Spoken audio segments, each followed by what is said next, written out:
happening. During this next hour, I'm going to be talking a little bit, and then you will be sharing at your tables. Oh, now I'm really loud. Is that good? Okay. And there's a few more handouts. Does anybody need handouts? Yeah. Okay. All right.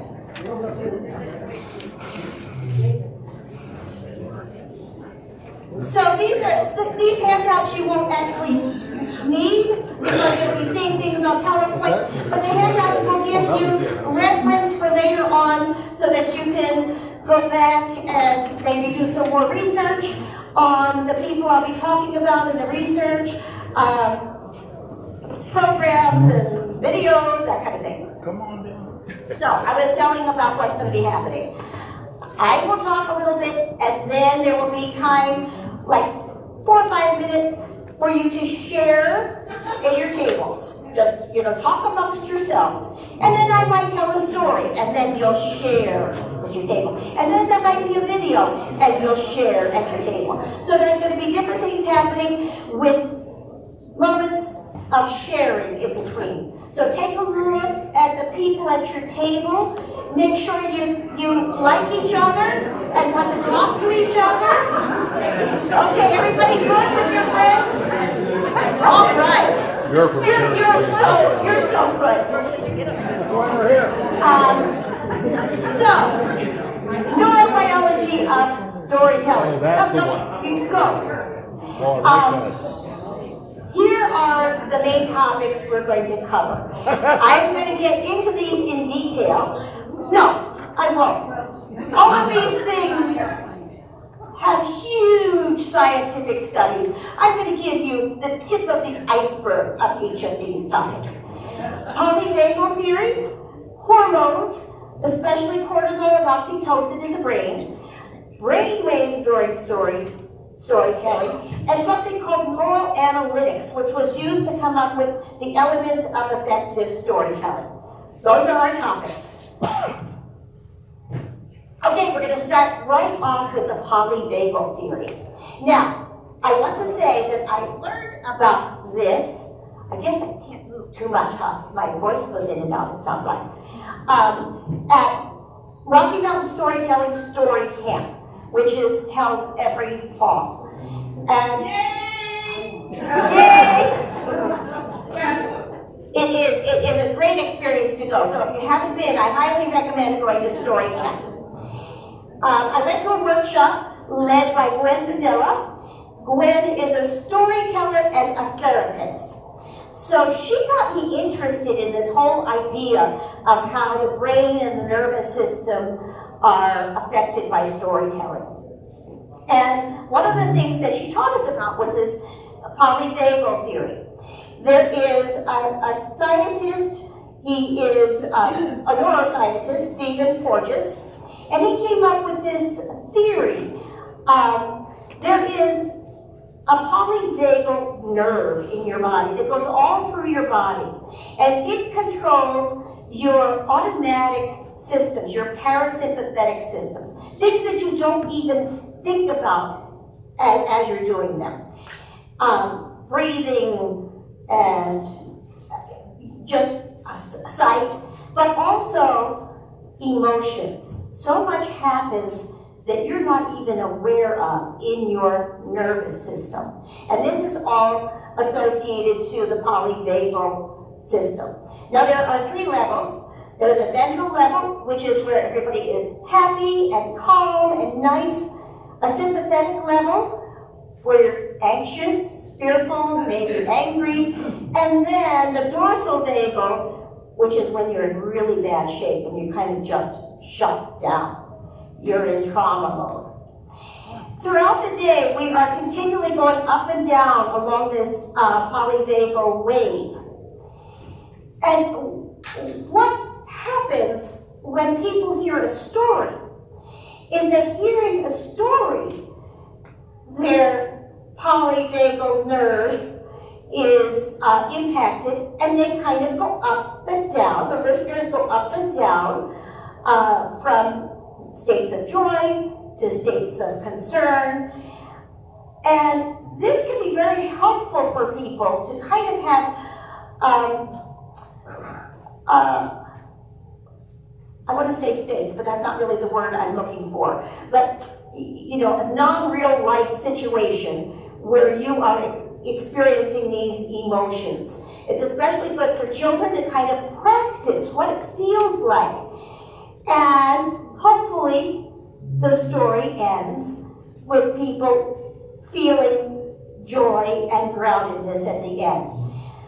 It's good, especially for children, to go up and down this way and then feel safe and happy when the story is done.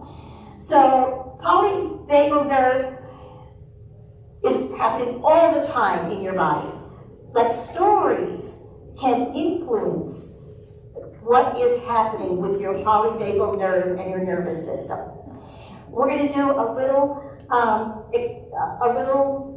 story. And while I'm telling you this story, I want you to really think about how you're feeling emotionally and maybe physically too. And afterwards, I'm going to have you talk in your groups about how you felt like you were maybe going up and down that polyvagal system as you heard the story. The story that I'm going to tell you today, and it's a short story, is The Ant and the Dove. This is an Aesop fable, and it comes from the Spellbinders training manual. Long ago and far away, in a forest, there was a little ant. The ant was very thirsty. She ran down towards the river to get a drink. And as she got to the river's edge, she climbed up on a rock. She leaned over to get a drink from the river, but as she leaned over, she fell head first into the water. She flailed and she screamed, oh no, she went under the water and she came out, help, under the water and help. Well, there was a tree right next to the river's edge, and in that tree there was a bird. It was a dove. The dove saw that the ant was in trouble. So the dove plucked a leaf from the tree and dropped it in the water right next to the ant. The ant scrambled up onto the leaf, and phew, the ant was safe. The ant floated on the leaf to the riverbank, and then looked up to the tree, waved, and said, thank you, dove. They went their separate ways. Later that day, the dove was on a tree branch, resting. Eyes closed, hand under the wing, dozing. The dove didn't know it, but sneaking up behind the dove was a bird catcher with a net. The bird catcher was getting ready to track the bird. The ant saw this, and the ant knew that the dove was in trouble. So the ant ran over to the bird catcher, ran up on the shoe, ran up to the bird catcher's ankle, and bit the bird catcher. The bird catcher yelped, ah! The dove woke up and flew away. The ant and the dove both survived that day, and they lived as friends for a long time after that. That is the story of the dove. So, I'm going to give you about 4 minutes to just talk in your groups at your table about how you felt physically and emotionally during that story, how it affected your polyvagal system. Okay, you can chat. Okay, finish up your thoughts.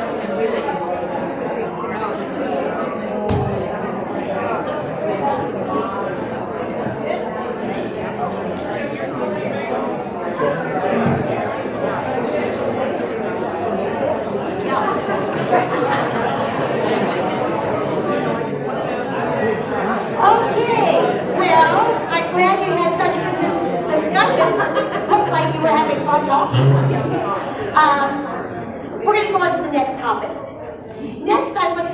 you about a researcher named Dr. Bruce Perry. Dr. Bruce Perry is a medical doctor and a neuroscientist, and his area of study is trauma. He has really delved into how the brain is affected by trauma and how we can use brain science to help us learn to deal with trauma. Now, there are lots of children dealing with trauma. We are not expected to heal their trauma, and there's no way we can be that huge impact in their lives to heal all of the trauma. But we can, through stories. Whoops, something happened. Yes, I'm having a moment of trauma. My polyvagal system just went,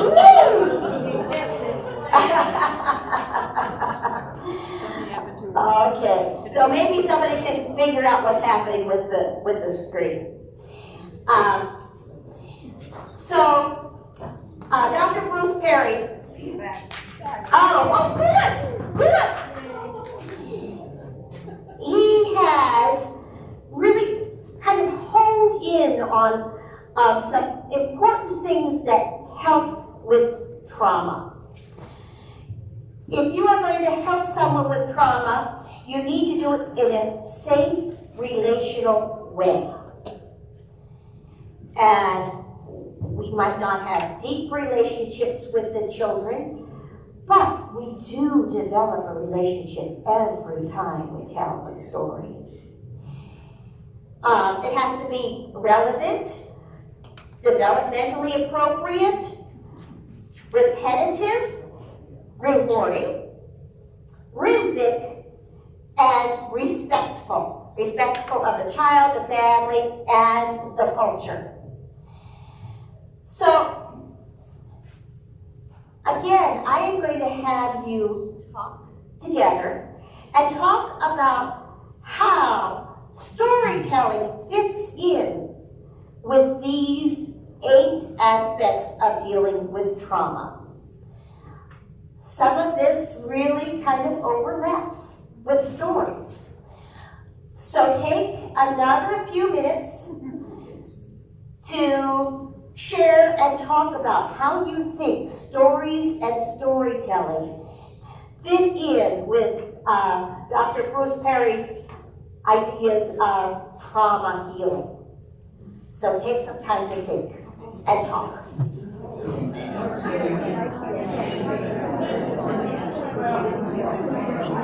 Okay. Share your last thoughts. Time together again.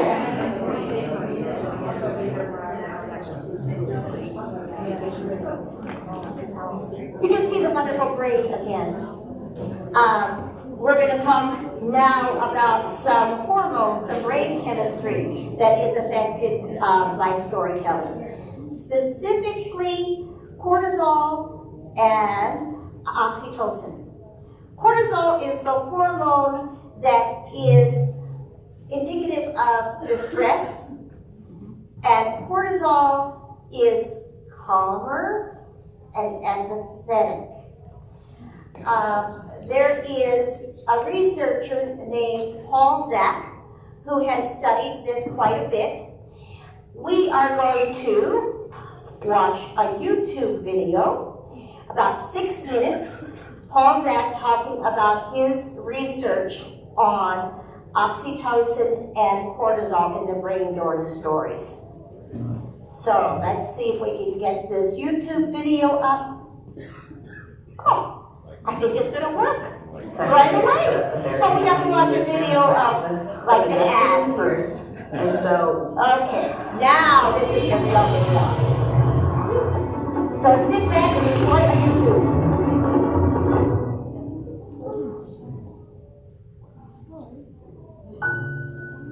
I want to tell you a story about a little boy named Ben. Ben is 2.5 years old, and Ben has brain cancer. And Ben's really happy. He's happy because he's been through 2 rounds of chemo and radiation, and he feels good for once. He doesn't feel yucky, and his father's enjoying seeing Ben's happiness. But as the father tells the story, of Ben and his cancer, the father's voice begins to break. And he says, it's very difficult to play with Ben because Ben thinks everything is wonderful, but I know something that Ben doesn't, that Ben's dying. And he talks about how difficult it is to play with Ben, knowing that in 3 or 6 months, Ben will be dead. And yet Ben is so happy, he's so beautiful. And so the father tries as hard as he can to enjoy Ben, to be joyful around Ben. But then he says in the middle of this short story that it's an amazing thing to know how little time one has left. And as he says that statement, he has merged himself with his son. It's as if the father himself is dying. So in my laboratory, we've studied this story extensively. What we found is that 2 primary emotions were elicited. One is distress, and the other is empathy.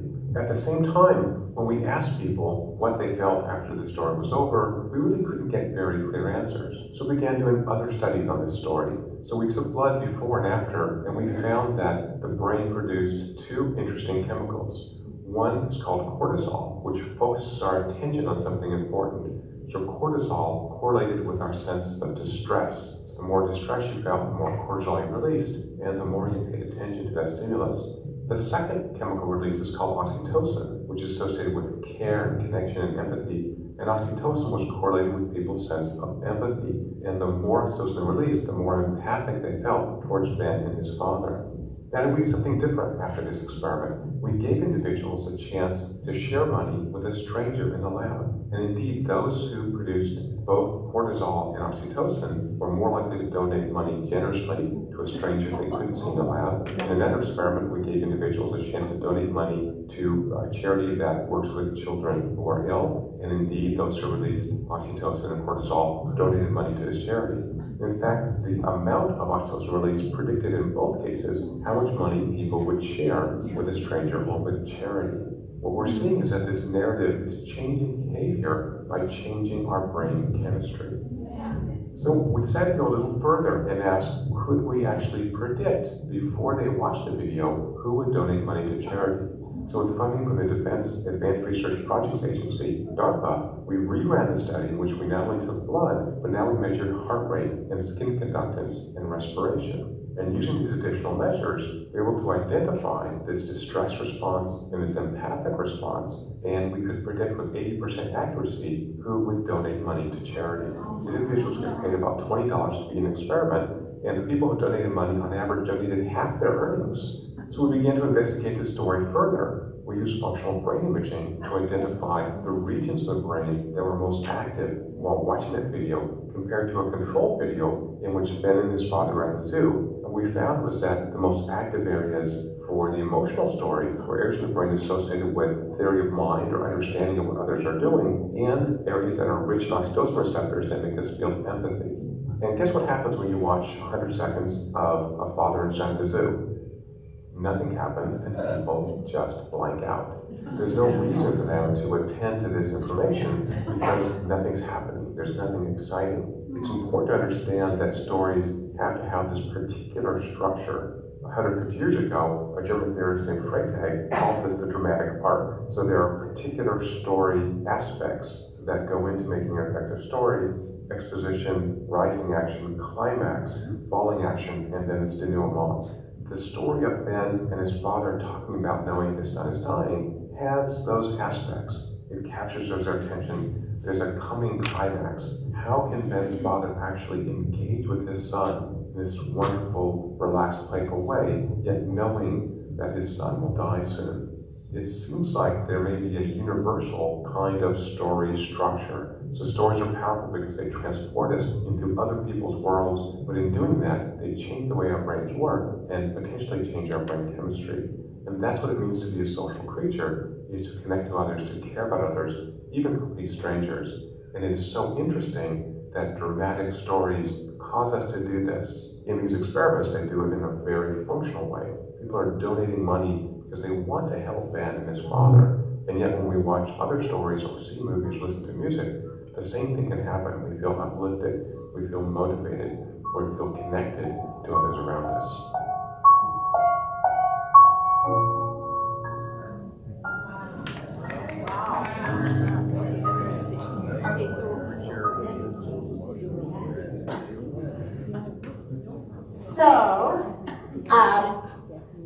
seemed like you were a little interested in that.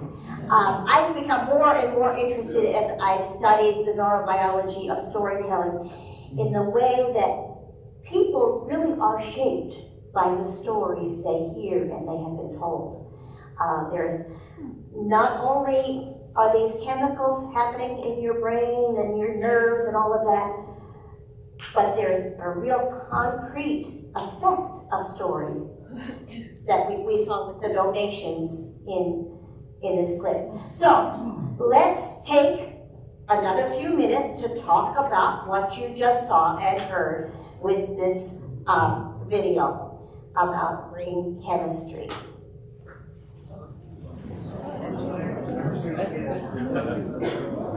Okay, we are going to learn about brain waves next. And you're going to watch another YouTube video for this. There is a researcher named Hasson who has done research about what's called neural entrainment, which is synchronizing brain waves and how brain waves get synchronized during storytelling. We're going to watch a few minutes of this video, not the whole video. He has a thick accent, so listen carefully. I found it a little bit challenging sometimes to understand, but it was so worth it to hear what he had to say. So let's watch the video by Hasson.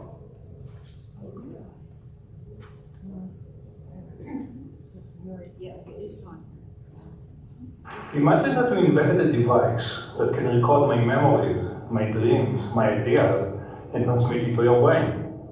That will be a game-changing technology, right? But in fact, we already possess this device, and it's called Human Communication System and Effective Storytelling. And to understand how this device is working, we have to look into our brains. And we think that there are two factors that enable us to communicate. First, your brains now is physically coupled to the sound wave that are transmitting to your brains. And second, we developed a common neural protocol that enables us to communicate. And let's start simple. Let's start with one listener and one brain area, the auditory cortex that processes the sounds that come from the ear. And as you can see, in this particular brain area, the responses are going up and down on the story, unfolding. And now we can take these responses and compare it to the responses in other listeners in the same brain area. And we can ask how similar are the responses across all listeners. So over there you can see 5 listeners. And we start to scan their brains before the story is starting, when they sit in the dark and waiting for the story to begin. And as you can see, the brain area is going up and down in each one of them, but the responses are very different and not in sync. However, immediately as the story is starting, something amazing is happening. So I'm banging out my story and I know it's good. And then I start to make it. Suddenly you can see that the responses in all of the subjects going look to the story, and now they are going up and down in a very similar way across all this. And we call this effect neural entrainment. And to explain to you what is neural entrainment, let me first explain what is physical entrainment. So over here you can see 5 metronomes. And think of these 5 metronomes as 5 brains. Now see what will happen when I'm going to connect them together by placing them on these 2 cylinders. Now these 2 cylinders start to rotate. And this rotation and abrasive going to the wood and going to couple all the metronomes together. And now listening to the music.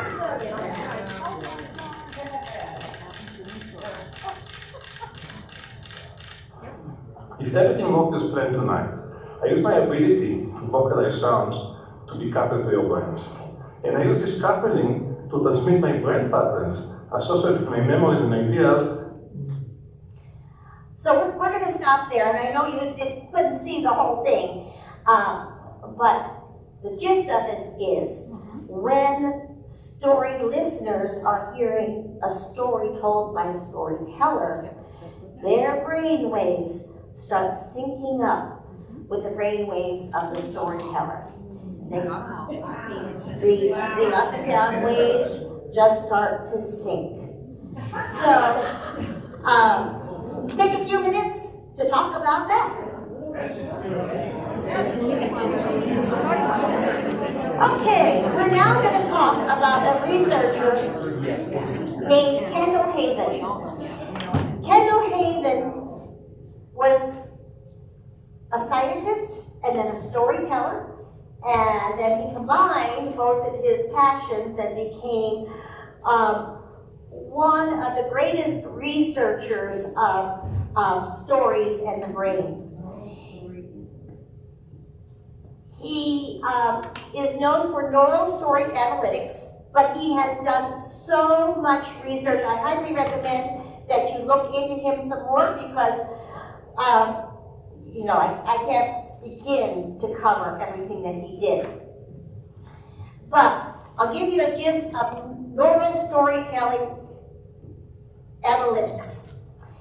So what Kendall did was he had a story told to a group of people, and he measured their response to it. He measured their brain waves and their respiration and their heart rate and all of that. Then he would take one tiny little piece of the story and change it and show it to another group of people and measure all of the scientific output from their brain and their body. Then he would change another little piece. He would take a story and change 75 to 100 little pieces of the story to learn, to figure out what pieces of the stories were affecting people and how these little pieces of the story were affecting people. So very fine-tuned research into these analytics of storytelling. And the piece of it that I want to talk about today is something that he came up with as the 8 essential elements of effective storytelling. So with the research that he did, he came up with these 8 elements that made an effective story. You can tell a story without these elements, but it won't be as effective. So for effective storytelling, the most important thing is the character. Plot really didn't come up much in his research. It was very character-driven. So characters, character traits, a goal and a motive, and conflicts and problems, risk and danger, struggles and details. So it's all about what the character goes through that's important in an effective story. And he has this diagram he drew to kind of show what he is thinking with this. You have the 6-figure character, who is really the most important thing, going down the path of the story, coming into some problems and conflicts, and having to make his way through risks and danger to get to the goal. So that is what makes an effective story. This character making his or her way through the problems and the risks and getting to the goal. So, I'm going to tell you another story, and then after I tell you the story, you're going to talk in your groups about which elements you saw, heard, and maybe which elements you didn't. I'm not going to promise that all 8 of those elements are in the story that I'm going to tell. But I just like to take a story and have you think about which of the 8 elements you were aware of during the story. The story that I'm going to tell you today is called The Golden Pear. It's a Chinese folktale, and I got it from a book called Fair is Fair. Fair is Fair is a book of stories of world justice, and it's written by Sharon Creech. If you're interested, I did bring a copy, so if you're interested in seeing the book, flag me down sometime today and I'll show it to you. The Golden Pear. Long ago and far away in China, There was a man who was very poor. He hadn't eaten in days. He didn't have money to buy anything to eat. He walked through the market and he saw all the food. He smelled all the delicious aromas of the food, but he didn't have money to buy anything. Well, against his better judgment and against his conscience, he stole a pear and quickly ate it. The fruit vendor called out, "Stop, thief!" Well, the poor man was quickly arrested. He was taken to the emperor for his judgment and for his punishment. He got to the emperor and he said, "Your Excellency, if you pardon me, I will give you a precious gift." The emperor looked at this poor, dirty, ragged man and said, "How could you give me anything that I would think is precious?" The poor man reached into his pocket and took out a small brown pear seed. And he said to the emperor, "When this pear seed is planted, it will grow overnight and it will grow a golden pear." The emperor said, "Well, plant it, and tomorrow, when I see the golden pear, you will be released." So the emperor and his entire court took the poor man out to the garden. He planted a hole, but he hesitated before he put the seed in. The emperor said, "Plant the seed." The poor man said, "Your Excellency, I cannot plant the seed. You see, the magic only works if the person who plants it is without a lie, a theft, or a misdeed. I am a thief. I cannot plant the magic seed. Emperor, I give you the honor of planting the seed." The emperor blushed and stammered, and finally the emperor said, "I'm the emperor. I do not plant crops. Give the seed to the prime minister." The prime minister said, "I'm really bad at planting things. I couldn't even plant a magic seed. Give it to the treasurer." The treasurer had an excuse too. One by one, everyone in the court had an excuse. Then the poor man said, "Not one of you will plant the seed, because not one of you is without a lie, a theft, or a misdeed. And yet you will punish me for stealing one piece of fruit when I was hungry? Is that justice?"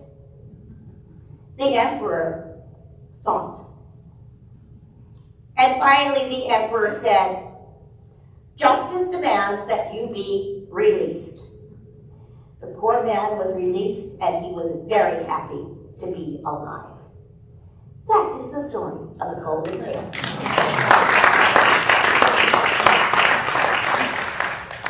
Okay, so take some time to talk about which of these 8 essential elements of effective storytelling you saw or heard in that story.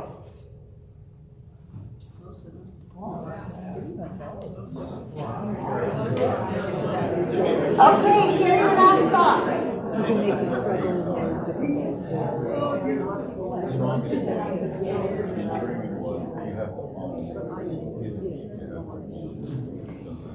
So we are coming to the end. We're going to do just a quick recap and then have time for questions and comments. So let's go over what we learned about today. We started with the polyvagal theory about your nervous system going up and down and how stories can affect that.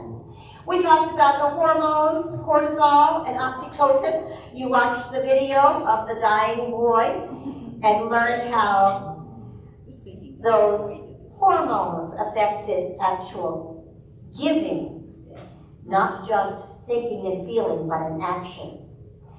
We learned about the brain waves, how a storyteller's brain waves sync up with all the listeners' their brain waves, and then finally the elements of effective storytelling. So, are there any questions? Well done. Oh, thank you. Well done. So we should include more of this in our training. It was fun seeing what we already knew. That's true. But how You already knew that. Yes. the kids and how we were all saying, what's the hormone that makes you so tired when you're finished that you have to Oh, yes. margarita. Yeah. That's exhausting, especially after the hospital, you know. Yes, Yeah. I know that exhaustion. Very exhausting. Yes. There are many studies, as you've heard also, of the brain in the heart, heart math, and how it's not just brain waves, but it's actually this kind of waves, which kind of syncs up with the cortisol, oxytocin. It's just how we connect through the heart, which I think we're also activating when we're doing it. Oh, that's interesting. Thank you for I'll sharing tell you a that. really good story That's about great. Any other questions? Yes. So we had some discussion at our table about the different age groups that we tell to. I know everybody here tells to different age groups. And obviously that last story, the Golden Pair, maybe wouldn't work as well for the kindergartners, but good for fourth grade, fourth and up. What age groups do you tell to? I tell to second grade and fourth grade.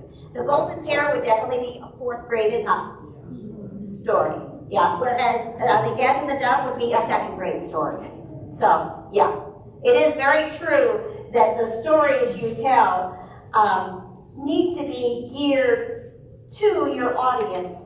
And I think Dr. Bruce Perry, one of his things was it needs to be relevant to your audience. So that's one of the things that's important, is to determine which stories are most relevant to your age group.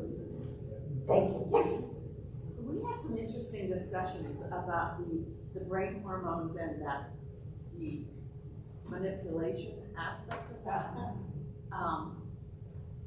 And I guess we kind of came to the conclusion that we need to be aware that what we're doing can have a manipulative aspect to it, and make sure that we are manipulating them in a positive way to encourage better behavior or better social consciousness or something like that. Yeah, that's one of the things that I have been much more in tune to since learning these things, is how much stories do influence people for good and for bad. So I have become more aware of telling a story that I think aligns with my values.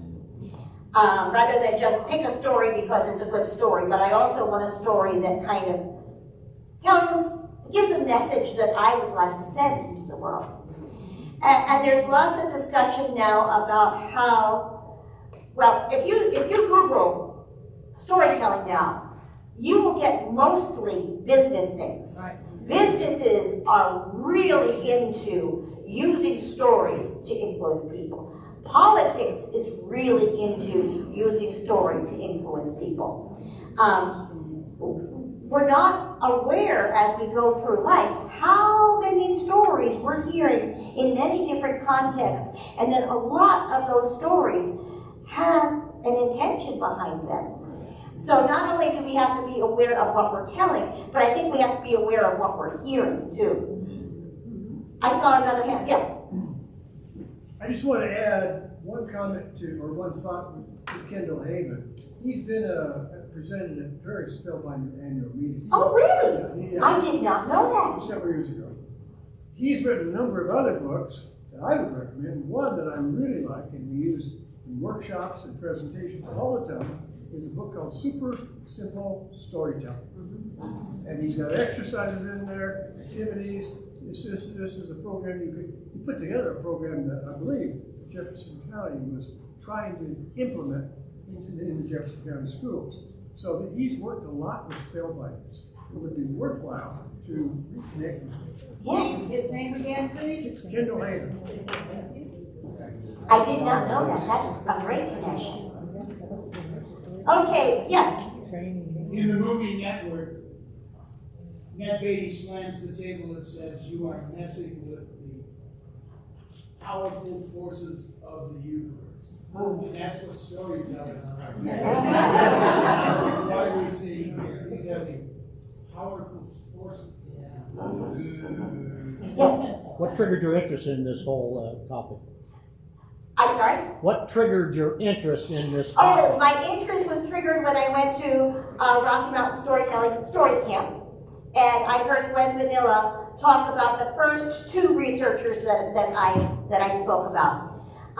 So that got me interested, and then I started doing more research on my own. Okay. And there's way more to learn. Okay, we have time maybe for one more question. Is there one more question out there? No? Okay, well, thank you for being great.